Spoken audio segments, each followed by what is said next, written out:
One of the most important women of the 20th century is Drusilla Dunjee Houston, an African-American historian, educator, and journalist, wrote the groundbreaking 6-volume book, Wonderful Ethiopians of the Ancient Kushite Empire. Drusilla Dunjee Houston is the first African-American woman to write a multi-volume study of ancient history. The book was a masterful study on the huge influence the ancient Kushites had on Nile Valley civilization, the Mediterranean, Southwest Asia, India, Europe, and even the Americas. Born on January 20th, 1876, Drusilla was very gifted in many areas, including history, art, and music. She was an exceptional pianist. However, her passion was teaching. Drusilla, at the age of 16, became the first elementary school teacher in the Oklahoma City district. Drusilla's brother Roscoe Dunjee became a prominent journalist and civil rights activist in Oklahoma City. In 1915, he founded the black newspaper, The Black Dispatch. Drusilla began her journalistic career in 1917 by writing lengthy editorials on racial subjects for The Black Dispatch and other newspapers. Houston dedicated virtually all of her public activities to black racial advancement and upliftment. Houston was influenced by W.E.B. Du Bois' book, The Negro, written in 1915, which discredited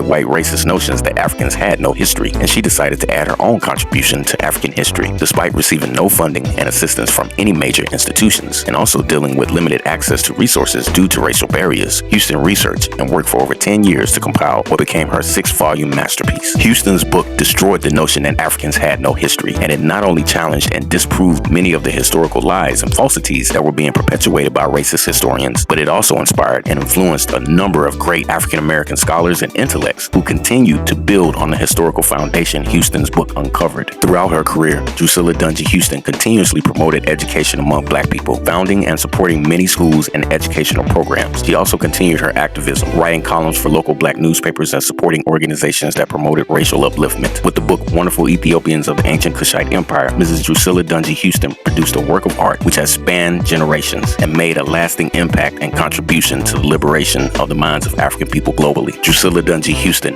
is the epitome of women's history.